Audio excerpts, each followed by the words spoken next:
नमस्कार, आप देख रहे हैं प्रभात खबर का खास शो जेनजी टॉक शो और आपके साथ मैं हूं नेहा सिंह। इस शो में हम आज बात करेंगे impact of technology on generation Z.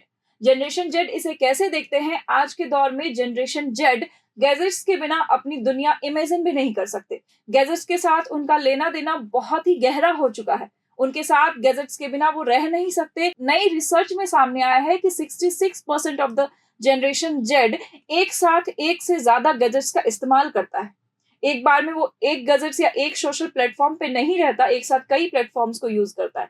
तो इसके क्या प्रोज एंड कॉन्स हैं, क्या इसका इम्पैक्ट है, जनरेशन जेड इसे कैसे ले रही है और इसका उन पर क्या प्रभाव पड़ रहा है, वो प्रभाव अच्छा है या बुरा, इस बारे में हम डिस्कशंस करेंगे। बातचीत के लिए हमारे साथ आज 4 गेस्ट हैं, जिनमें 3 जेनजीज और एक एक्सपर्ट हमारे साथ है।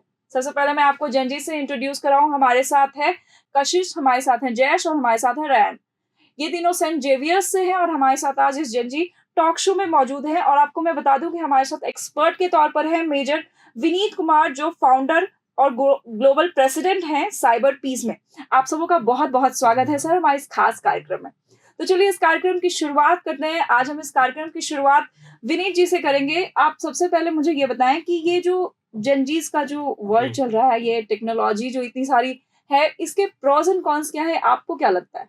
देखिए, मेरे को एक्चुअली पॉजिटिव ज्यादा नजर आते हैं। पॉजिटिव्स इन द सेंस कि अब जिस तरह से टेक्नोलॉजी इवॉल्व हो रहा है, घर घर में इंटरनेट आ गया, डिजिटल इंडिया का एक मेजर पुश रहा है यहाँ पे ऑन एन एवरेज अब देखा जा रहा है कि हर घर में 4-5 डिजिटल डिवाइसेस आ गए हैं। तो एंटरटेनमेंट तो एक है ही साधन, लेकिन साइबर स्किल्स की अगर बात करें तो जेनजीज के लिए बहुत एडवांटेज ये आ रहा है कि एआई में करियर, आपको अगर गेमिंग को जो लोग अभी तक एंटरटेनमेंट मानते थे, एंटरटेनमेंट माना जाता था, वो गेमिंग भी आपको एक करियर बना सकते हैं। आपके गेमिंग से रिलेटेड स्टार्टअप हो सकता है, आप एक ई स्पोर्ट्स प्लेयर बन सकते हैं, आप अपने आप को एज टीम, इंडिविजुअल और टीम, आप अपने आप को ओलंपिक्स में एक तरह से आप जा सकते हैं, टीम को प्रेजेंट, इंडिया को आप प्रेजेंट कर सकते हैं। हु नोज कि Abhi can even win gold there. So इस तरह से अपॉर्चुनिटीज बहुत बढ़ते जा रहे हैं। साइबर स्किल्स का जो है ये बहुत बड़ा एरिया बढ़ते जा रहा है, लेकिन कुछ अच्छी चीजों के साथ कुछ बुरी चीज आती है। और बुरी चीज ये है कि टेक्नोलॉजी के कुछ गलत इम्पैक्ट, जो आप बोले कि जो नेगेटिव साइड है, उसमें जैसे एडिक्शन एक मेजर चीज है कि कंटिन्यूअसली अगर आप टेक्नोलॉजी से अगर जुड़े हुए हैं और आप 20-20 घंटे अगर टेक्नोलॉजी से जुड़े हुए हैं, तो कहीं ना कहीं आपको मेंटली इफेक्ट करने लगता है एडिक्शन, और उसका आपको हेल्थ रिलेटेड इश्यूज भी आपको नजर आने लगते हैं। अगर आप लॉन्गर टर्म में देखें, कोई अगर रेगुलरली टेक्नोलॉजी को 20-20 घंटे यूज कर रहा है, तो कहीं ना कहीं कुछ ना कुछ उसको health related issues and problems भी आते हैं। तो और इस तरह के केसेस बढ़ने चालू हो गए हैं जी। हाँ। तो अब मैं इन बच्चों के पास जाना चाहूंगी। तो जेन जेट्स, आप मुझे ये बताएं, सबसे पहले आप बताएं मुझे कि आप कितने ज्यादा इन्वॉल्व हैं गैजेट्स और टेक्नोलॉजीज के साथ। पर्सनली मैं अपना बताना चाहूँगी कि गैजेट्स के साथ हम इन्वॉल्व तो रहते ही है for studies, for informations, but हमें उतना ही उसे यूज़ करना चाहिए जितने उसकी ज़रूरत होती है, क्योंकि उसके बहुत नेगेटिव इम्पैक्ट्स भी है। जैसे सर ने कहा कि हेल्थ इश्यूज़ होते हैं, तो वो आजकल हेल्थ इश्यूज़ तो होते ही हैं, बट साथ में हम उस पर ध्यान उतना नहीं दे पाते हैं। सो हमें उसको लेस यूज़ करना चाहिए, एंड उससे मेंटली इफेक्ट भी बहुत पड़ता है। एज आप देखोगे कि रिसर्च के अकॉर्डिंग भी आज के मोस्टली टीन्स बहुत मेंटली डिस्टर्ब रहते हैं। बिल्कुल। तो हमें उन चीज़ों को देख के इस्तेमाल करना चाहिए। आप बताइए मुझे कशिश की आज की जनरेशन, जैसे जो आप हो जनरेशन जेड, कितना ज्यादा इन्वॉल्व है गैजेट्स और टेक्नोलॉजी के अंदर? और जहाँ तक मैं अपना एक्सपीरियंस बताती हूँ, I am still using 2 gadgets. अभी मैंने स्मार्ट वॉच पहना है, I have phone and I use laptop also. तो देखा जाए तो अब आजकल के डेट पे as a student I can see कि ये एक सराउंडेड है पूरे टेक्नोलॉजी के अराउंड ही। इवन इन कोविड भी हम लोग का जो पूरा का पूरा एजुकेशन सिस्टम था, जो भी हम लोग पढ़ रहे थे, वो कहीं ना कहीं टेक्नोलॉजी से ही कनेक्ट किया गया था। बट यहाँ पे एक चीज़ देखा जा सकता है, बहुत अर्ली एज में ही, लाइक आजकल के छोटे बच्चों को भी फ़ोन का, कार्टून का, टैबलेट्स का काफ़ी ज़्यादा एडिक्शन है। लाइक वो खाना भी नहीं खाएंगे उसके बिना, अगर उनको वो फ़ोन नहीं मिलेगा। They don't know how to say hi hello, ABCD पढ़ना नहीं आता, बट उन्हें फ़ोन में यूट्यूब ढूंढना और कार्टून चलाना बहुत अच्छे से आता है। तो इट्स लाइक डिपेंड कि बच्चा किस वे में उसको यूज़ कर रहा है। उसको अच्छे से यूज़ करेंगे तो इट्स गुड, अदरवाइज वो हार्म ऑफकोर्स करेगा। आप मुझे बताएं कि गैजेट्स का इन्वॉल्वमेंट क्या है लाइफ में? गैजेट्स का इन्वॉल्वमेंट डिपेंड करता है कि आपके नेसेसिटी के अकॉर्डिंग। जैसे फॉर मेरा पर्सनल एक्सपीरियंस है कि मेरे लिए PC and a phone is enough, क्योंकि मेरा PC में ही ज़्यादातर टाइम बीतता है। एक सवाल कशिश आपसे कि आज के दुनिया में जैसे हम जितने ज़्यादा इंटरनेट से कनेक्टेड हैं, जितना हम लोग हमेशा यूज़ करते हैं, आज के टाइम में अगर इंटरनेट बंद हो जाए, इफ कि हाँ भाई अब इंटरनेट नहीं मिलेगा या नहीं चलेगा, तो then what? I can say इसमें आपसे पर्टिकुलर अगर जेंजीज को बोलेगा तो आई वोंट अग्री। इवन अगर आजकल के इवन माय मॉम आल्सो, वो सुबह उठती है और सबसे पहले she used to check her WhatsApp कि क्या स्टेटस है मेरी मौसी का या मेरी फैमिली का। तो इट्स लाइक कि आजकल के डेट में internet is very important. Even in Covid का जैसे मैंने बताया, पूरे कोविड में करने के लिए किसी के पास कुछ नहीं था, सब घर पे बंद थे। With the help of internet at least वो लोग कम्युनिकेट कर पा रहे थे, बात कर पा रहे थे। And I am a student of journalism and mass communication, तो मैं इन चीज़ों को बहुत अच्छे से समझती हूँ दैट हम लोग के अभी तक के सिलेबस तक में भी हम लोग इंटरनेट और वेब मीडिया, वेब जर्नलिज्म, इन चीज़ों के बारे में काफ़ी बात पढ़ते हैं। तो इट्स लाइक कि अगर इसका कुछ इफेक्ट है तो ऑफकोर्स इसका डिसएडवांटेज भी है। हम लोग को पूरा डिपेंड नहीं हो जाना चाहिए सिर्फ इंटरनेट पे, एटलीस्ट थोड़ा सोशलाइज भी होना चाहिए और बाकी चीज़ों पे भी ध्यान देना चाहिए। सर, मैं आपके पास आना चाहूंगी। जिस तरह से ये बच्चे बता रहे हैं इंटरनेट पे डिपेंडेंसी काफ़ी, मतलब काफ़ी नहीं कह सकते हैं, पूरी तरह से हम आज इंटरनेट पे ही डिपेंडेंट हैं किसी भी चीज़ों के लिए। तो सर, इसमें ऐसे मामले में एक काफ़ी शब्द आता है साइबर सिक्योरिटी। हम लोग हर दिन इससे हर दिन इसके टच में आते हैं, हर दिन इसके बारे में जानते हैं, सुनते हैं। आए दिन कई केसेस आते रहते हैं डिफरेंट तरीके के। तो इसे लेकर आप क्या कहते हैं? ऐसे में साइबर सिक्योरिटी की जो डिमांड है, उसकी ज़रूरत जो है वो कैसे बढ़ी है और क्यों बढ़ी है? बहुत बहुत मैनी फोल्ड बढ़ी है। और मैं बताऊंगा कि अभी लास्ट ईयर भारत सरकार ने DPDP एक्ट इंट्रोड्यूस किया है, डिजिटल डेटा प्रोटेक्शन एक्ट। और अंडर दिस एक्ट, ऑर्गेनाइजेशन हो, इंडिविजुअल्स हो, of all sizes, privacy is very important. कि प्रिवेसी डेटा, कोई अगर संस्था आपका डेटा अगर रख रहा है तो उस डेटा को सुरक्षित रखना है। अगर इंडिविजुअल का डेटा है तो उसको सुरक्षित रखना है, और उसको सिक्योर रखने के लिए बहुत सारे एक्सपर्ट रिक्वायर्ड हैं। और एज ऑफ 3-4 साल पहले का ही मैं देखूँ, एक नंबर था कि करीब 35 लाख साइबर सिक्योरिटी एक्सपर्ट्स की जरूरत सिर्फ इंडिया में है। तो numbers are huge. But having said that, अभी इंडिविजुअली अगर बात करूं तो cyber security should be like a movement, जहाँ पे साइबर हाइजीन, जैसे हम एक पर्सनल हाइजीन मेंटेन करते हैं, वैसे साइबर हाइजीन एक ऐसा चीज होना चाहिए कि हर इंडिविजुअल को अपने एक तरह से कि क्या बेसिक बेयर मिनिमम साइबर सुरक्षा के बारे में जानकारी होनी चाहिए, उसके बारे में मालूम होना चाहिए कि पासवर्ड का स्ट्रेंथ क्या हो। प्रीवियसली अगर आप सोशल मीडिया प्लेटफॉर्म में, जैसे जेनजी पूरे सोशल मीडिया प्लेटफॉर्म में, इंस्टाग्राम है, इनफैक्ट अलग अलग प्लेटफॉर्म्स में है, कुछ यूट्यूबर्स भी हैं, कोई सोशल मीडिया इन्फ्लुएंसर्स हैं, तो उनको जानना जरूरी है कि क्या प्रिवेसी सेटिंग्स हो गया, क्या 2 फैक्टर ऑथेंटिकेशन होगा, पासवर्ड का साइज क्या होगा, what to do if something goes wrong. क्योंकि जरूरी नहीं कि हर कोई 100% सेफ, 100% सिक्योरिटी नाम की कोई चीज नहीं है। तो कभी कुछ गलत हो जाए तो किसके पास जाए, कहाँ जाए, तो सब चीज जानने की जरूरत है। अपना ही नहीं बल्कि अपने आसपास सोसाइटी में भी, अपने कम्युनिटी को हम कैसे सेफगार्ड करें, ये बहुत बड़ा आज का विषय बना हुआ है। लोकली नहीं, नेशनली नहीं, इंटरनेशनली UN के लेवल पे ये सब डिबेट्स हो रही हैं कि किस तरह से इस चीज को, ताकि कम्युनिटीज को हम कैसे सेफ रखें। क्योंकि अब इससे आपका सिर्फ टेक्नोलॉजी रिलेटेड प्रॉब्लम नहीं है कि पहले होता था फाइनेंशियल फ्रॉड, कि आपका फ्रॉड हो गया, OTP से पैसा निकल गया, लेकिन अब कनेक्शन ऐसा जोड़ा जा रहा है कि अगर आपका क्राइम से किसी की जान भी जा रही है, जैसे इंस्टेंट लोन फ्रॉड, अगर आप पैसा नहीं देने, लोग ब्लैकमेल करना स्टार्ट कर दे रहे हैं, उसके से लोग अपनी जान दे रहे हैं। तो ये एक बड़ा इशू बन रहा है, और इसके लिए साइबर सिक्योरिटी एक्सपर्ट्स का तो रिक्वायरमेंट है ही है। हर स्टेट्स को, हर district wise cyber security cells और एस्टैब्लिशमेंट्स करने की इमीडिएट जरूरत है। और साथ ही साथ हमें एक जागरूक नागरिक बनने की जरूरत है, ताकि government can not alone do it. हमें सब मिल करके, cyber security is a shared responsibility, हम सबको मिल करके साइबर सुरक्षा और नेशनल सिक्योरिटी में मदद करना चाहिए।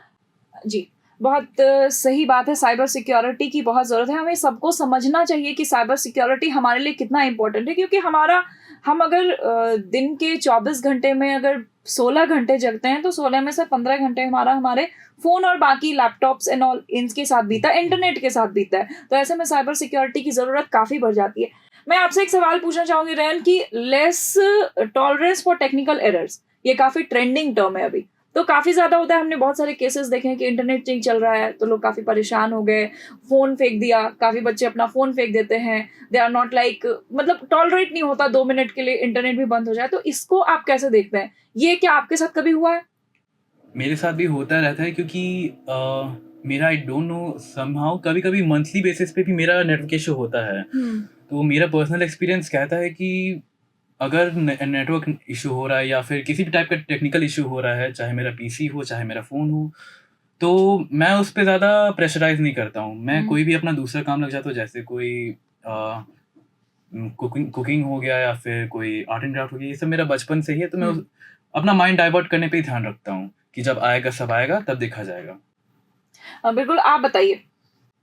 जैसे नेट जैसे बंद हो जाता है इंटरनेट, तो उसमें हमारा टाइम बचता है, तो मैं भी लाइक अदर एक्टिविटीज़ करती हूँ, एंड वो ज़रूरी भी हो जाता है क्योंकि हम खाली इंटरनेट पे हम नहीं बैठ सकते, उसके अलावा हमारे पास बहुत सारे काम होते हैं।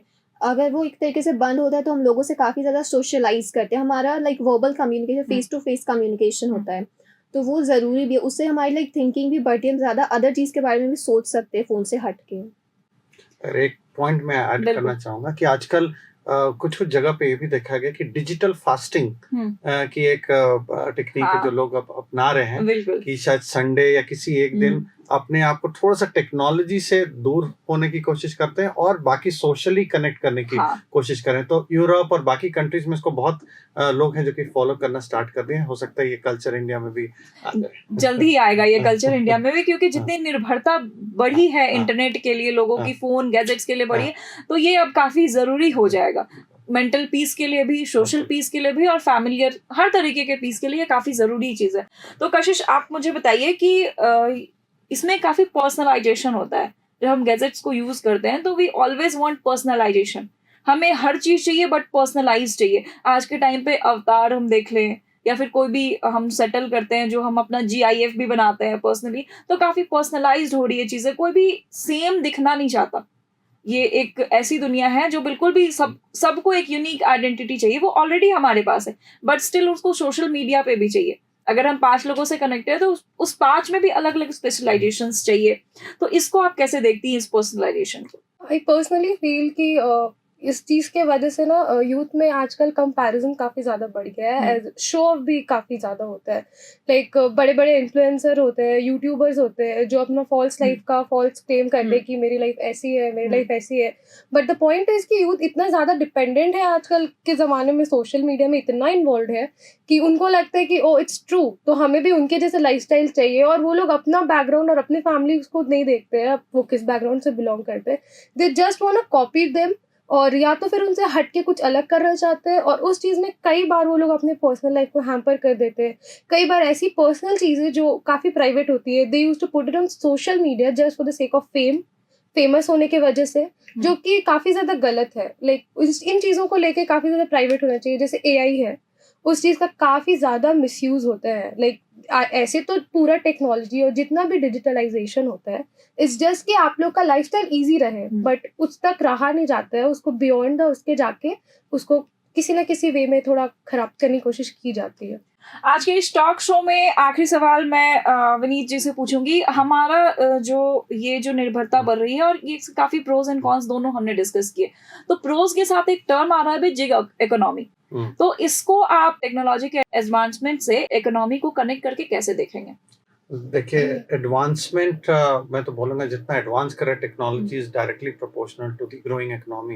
ये technology is playing a very key role today. और आप बात कर लें छोटे छोटे टेक्नोलॉजी, जैसे कि अभी हमारे जनजी ने बात किया कि इन्फ्लुएंसर्स के बारे में, अभी ओपन AI आ गया है। अब ओपन AI नए नए टेक्नोलॉजीज इंट्रोड्यूस कर रहे हैं, और इस तरह से जितने टेक्नोलॉजीज इंट्रोड्यूस हो रहे हैं वो बहुत सारे, कुछ लोग बोलते हैं कि मार्केट को किल कर रहा है, जो regular market to some extent correct है। लेकिन यहाँ पे क्या है कि रीस्किलिंग करने की अभी आवश्यकता है कि लोग मोर एंड मोर रीस्किल हों ऑन टेक्नोलॉजी, और जितना रीस्किल होंगे उतना टेक्नोलॉजी बेस्ड जॉब्स खुल रहे हैं। अपग्रेडेशन लगातार हो रहा अपग्रेडेशन है। करने की जरूरत है और जॉब्स खुल रहे हैं। साथ ही साथ आपका स्टार्टअप्स की बात करें, लॉट ऑफ यूनिक स्टार्टअप्स जो कि टेक्नोलॉजी बेस्ड हैं। कोई AI का यूज कर रहा है, कोई क्वांटम का यूज कर रहा है, अलग अलग जो ग्रोइंग टेक है उसको यूज करके बहुत सारे। तो ये अपॉर्चुनिटीज जो है वो बढ़ते जा रहे हैं। जैसे कि मैंने बताया था ई स्पोर्ट्स, अब आप किसी ने सोचा नहीं हुआ गेमिंग और करियर। गेमिंग, जब मुझे याद है जब मैं था गेमिंग करता तो मेरे पेरेंट्स बोलते थे नहीं, इससे एक तरह से आपका टाइम खराब हो रहा है, पढ़ाई में बच्चा खराब हो रहा है। बट आज देखिए कैसे सडन शिफ्ट हो गया। उस समय कुछ नहीं था। आज के दिन में आप ई स्पोर्ट्स में आप मेडल ला सकते हैं ओलंपिक्स में। बिल्कुल। आप अपना गेमिंग स्टार्टअप कर सकते हैं, गेमिंग मैनेजमेंट कंपनी खोल सकते हैं।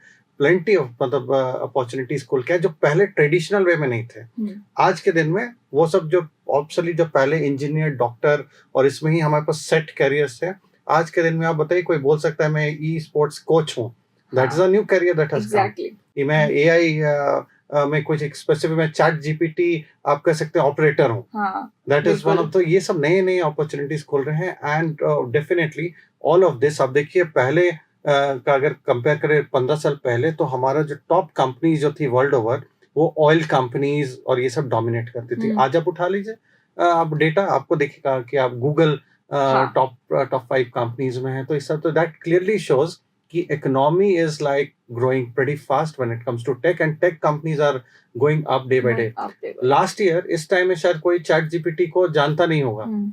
आज के दिन में एक चैट जीपीटी हर सडनली किसी एक के फोन डिसरप्शन में। है, हर किसी के फोन में हर है, किसी और के एक फोन में। डिसरप्शन बन के आ गया। देखिए, look at how chat GPT has grown hmm. over here. So that is how things are moving, and it's moving pretty fast. और टेक्नोलॉजी, मेरा ये मानना है कि कभी एंड नहीं होने वाला है, हमेशा इनोवेशन आते रहेगा। आज IoTs है, आज ये है, कल को कुछ और चीज आते रहेंगे। तो ड्राइवरलेस कार्स की बात हो रही है, ड्रोन टेक पे इतने सारी चीजें हो रहे हैं, तो it's just coming up and बहुत अपॉर्चुनिटी खुल के आ रहा है। तो हमने जाना कि कैसे टेक्नोलॉजी, सिर्फ हमारा मानना है कि टेक्नोलॉजी और इंटरनेट हमें सिर्फ गलत रास्ते पे ले जाता है, लेकिन अगर इसका इस्तेमाल सही तरीके से किया जाए तो इसमें करियर के काफी ऑप्शंस हैं और लाइफ के काफी ऑप्शंस हैं। इससे आप काफी अच्छा कर सकते हैं, काफी आगे बढ़ सकते हैं, अगर इसमें भी डेडिकेशन, मेहनत और सही तरीके से जुड़ा जाए तो।